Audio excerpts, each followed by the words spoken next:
Hi, this is Sebastian Roché, and you're listening to Variety Radio Online. And you have to listen to them. If you don't, I will come for you.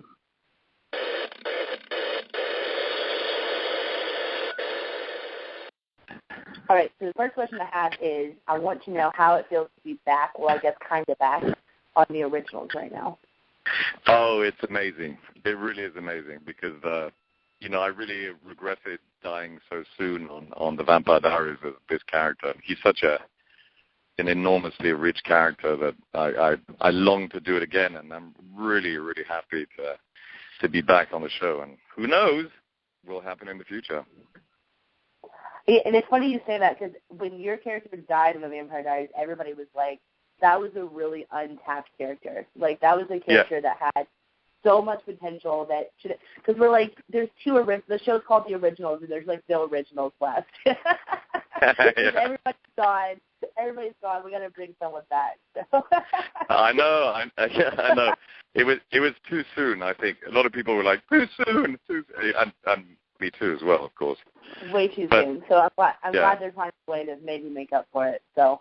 Yeah, I had a suspicion that once a show called The Originals, came along, that I might be making a few appearances. So, yeah, it's been amazing. It's really amazing. The writers have been phenomenal for me, and it's Oh yeah. Yeah, they've been this show. I mean, I people that I know, men and women alike of all ages, are obsessed with this show. I have a professor in college that's obsessed with this show. Oh, so, really? That's great. Yeah, it is. Yeah, it is great. It is very grown up, actually. And it has all these amazing storylines, and it's very. I mean, it's starting to become very Shakespearean now. Very sort of Oedipus Rex, with the family starting to sort of move in. So yeah, things are definitely going to be very, very interesting. I don't know how much I can say, but I can't say too much. Yeah. All right. Well, if you had to pick a favorite original child, who would you pick and why? Oh wow, that's hard. It's really difficult to pick. I think the only ones I really know are. I mean, I love working with Klaus, even though he's not my child. He's kind of a bastard child, but I still raised him. So at the end of the day, in last episode, he said something that was actually wonderful. He said, I can't remember who said, but why do you call him your father? And he says he did all the damage that a father can do. So I really love working with Klaus because we have such a dysfunctional relationship and such a heightened relationship every time we do a scene. So in terms of preference, I think Mikael at this point is. I mean, Daniel's character is very rich as well, and so was Rebecca's. But I'd have to say Klaus, only because we have such a contentious relationship. That's a cool answer. I didn't think you were going to say Klaus, so I like that answer. Klaus is my favorite character. So say Klaus, but. Yeah, that's good. I'm talking in terms of character, right. or as an actor. Working with, of course, if he had favorites, I think, if Mikael, if I talk in the third person, if Mikael had a favorite, I think it would be Claire. It would be Rebecca, who basically was misinformed. I mean, most of his children hate him for the wrong reason. I mean, he was a very difficult father, I have to admit. Right. Right. Yeah, I mean, this is Viking culture. Who knows? I'm trying to find excuses for my character's appalling behavior. But that's what I love about Mikael, is that he is simply motivated by revenge and cruelty, that builds up over the years. And I can imagine if, for 1,000 years you were only motivated by revenge and power, it would turn you into a monster.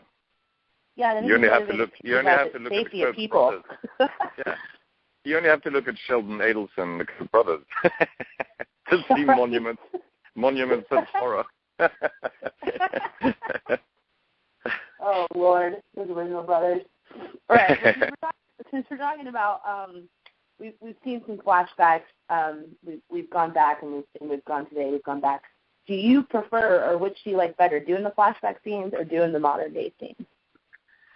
For me, it really doesn't really matter. It has to do with the writing. I love, of course, doing period stuff, as long as, it's not only just the period, but the character development. That's what I really get off on. So it doesn't really matter to me, unless, I'm riding, because I love riding horses and actually sword fighting, and I'm pretty good at it.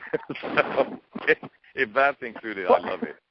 But if the scene, for me, it's all about the writing and how rich the characters are, the characters' interactions are. So either or, it's just as much fun for me. All right, I love that you say sword fighting, because Daniel Gillies and Joseph Morgan both have said that they would like to see a flashback where they're pirates. And oh my God, that'd be amazing. It would be so. I'm obsessed with pirates. It's like my favorite thing in the world. So I'm like, that would seriously be so cool if they did it. And it would make sense, It's kind of a little bit that time right before they were arriving to New Orleans is when, the piracy was kind of dies down and stuff. Oh, it'd be amazing. Yeah. They could definitely do it. It would be cool. And I speak 4 languages, so I talked to the writers saying, it'd be amazing to have a flashback scene. I speak French and Spanish. Daniel speaks Spanish, so we could have a whole scene in Spanish, which would be kind of fun. Subtitles. That would be awesome. It'd be amazing. I'm down with it. Yeah, I think it'd be fun.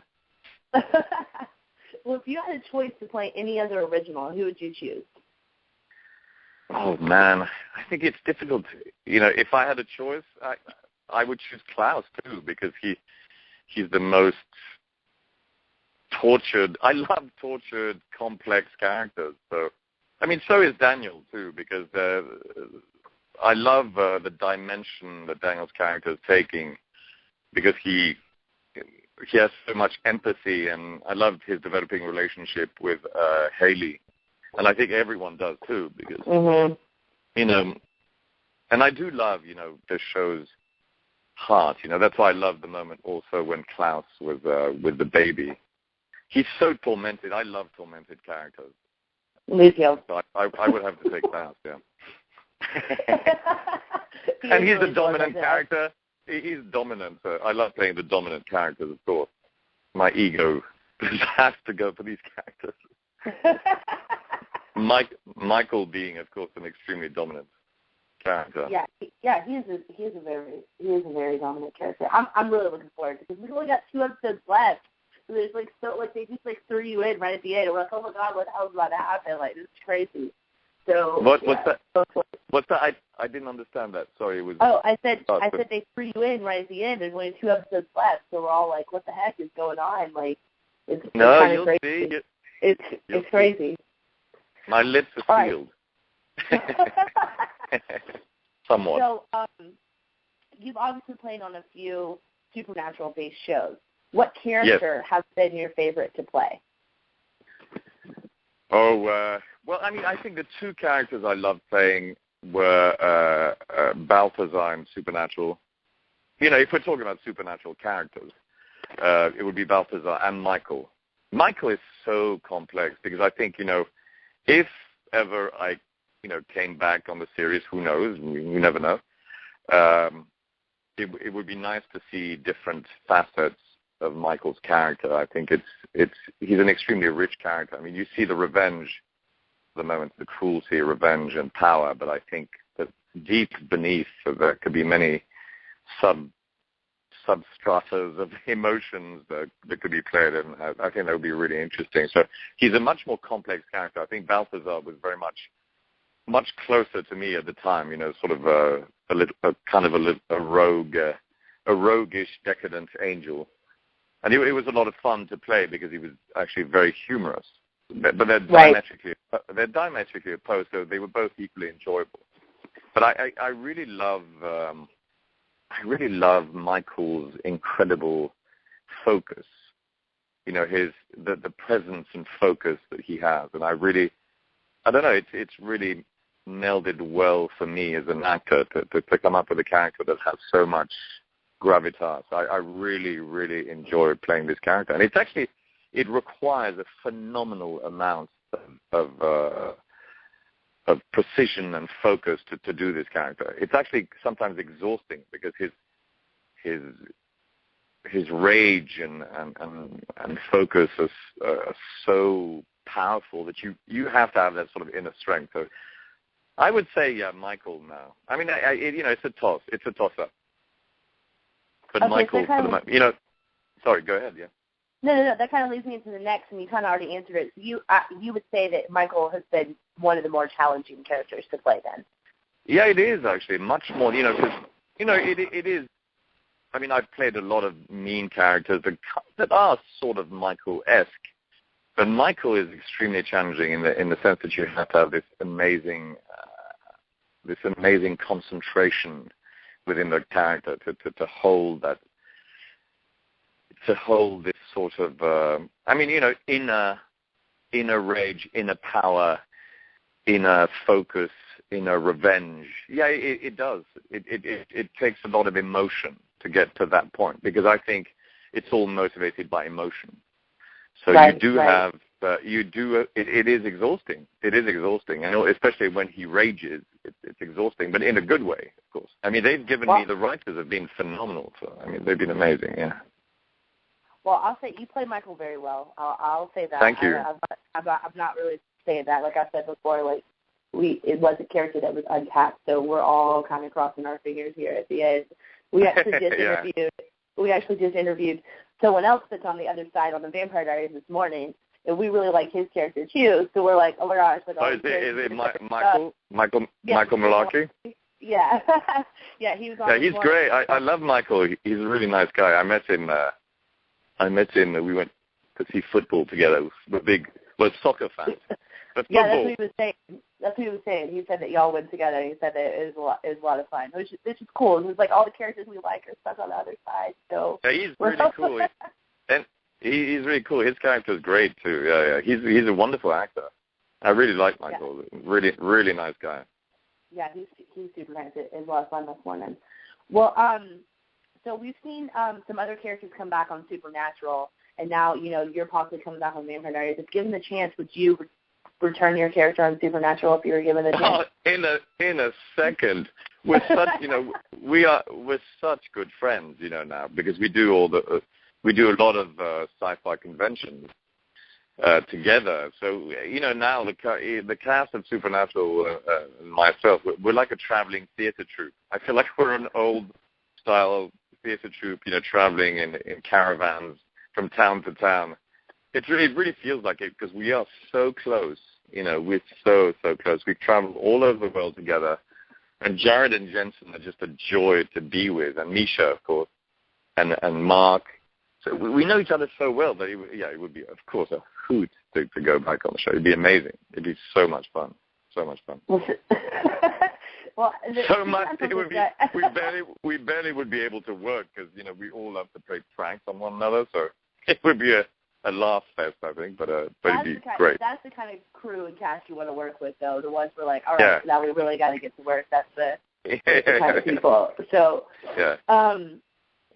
Well, I was actually asking Michael about this morning, and since we brought him up, I'll ask you too. I'm not sure how much you use Twitter, but I don't know if you've seen the past couple of weeks, William Shatner has been live tweeting the originals, and it's pretty funny. It's pretty funny. So what did William Shatner do? He live tweeted the original? He's live. Yeah, he's been watching the originals. He said something like, Amy might have to come on and help me here. He said something about Elijah's character dressing too nice and speaking too many words. Yes, I did. I retweeted. Yeah. I retweeted that because I thought, holy shit, William Shatner, what is the show? We got to get William Shatner on the show. Come on, he should be my dad. He'd be like the grandfather original. Like be a grandfather original. He'd be grandpa original. Let's pitch it. I like it. That's great. I love that he's watching it. My God, he's such a legend. God, I remember watching him as a kid in Star Trek. He's amazing. That's great. I think it's fantastic that he watches the shows. They're very entertaining. The original is very entertaining. It's actually, it can appeal to any generation. I really love that. It's a very adult show, and Joseph and Daniel and the cast are just so good. So good. Yeah, they're brilliant. They're brilliant. Yeah. I love every character on the show. It's crazy. Yeah. Right, so two more little things before I let you go. One, if you got any other projects you'd like to discuss with us, you go ahead and tell us about it. We'd like to know what else you got going on. Oh, well, I do. I mean, I have a movie coming out in September with Liam Neeson that's called A Walk Among the Tombstones. It's Liam Neeson, Dan Stevens of Downton Abbey fame. Very dark psychological thriller based in New York. That should be good. And then I have I finished this independent feature that I absolutely loved with this young actor called Thomas Sangster. Thomas Sangster, he's in Game of Thrones and he was in Love Actually, and he's going to be in The Maze Runner. And this other very talented actor called Luke Kleintank, who's in Pretty Little Liars, I think. And it was just a phenomenal, phenomenal film directed by Antonia Bogdanovich, who is Peter Bogdanovich's daughter. So he's got the amazing director, Peter Bogdanovich. But that was a truly extraordinary experience. It's called Phantom Halo. It's just a story of a family in Los Angeles and their dysfunctionality. It was an amazing role and an amazing experience for me. So, these are things coming up amongst, other potential, rumored projects maybe that I can't talk about. Rumored as in season 2 of the original. Yeah. Yeah. All right. So rumored things, I'm pushing for it, guys. It's not working. This always happens. We always get everybody on right before the season finale, and everybody's like, "Oh, we can't tell you anything. We I gotta can't put tell up a you wall. anything. Nothing. I can't even tell you that I'm on the show." That's how strict he gets. So, yeah. Well, tomorrow's Tuesday.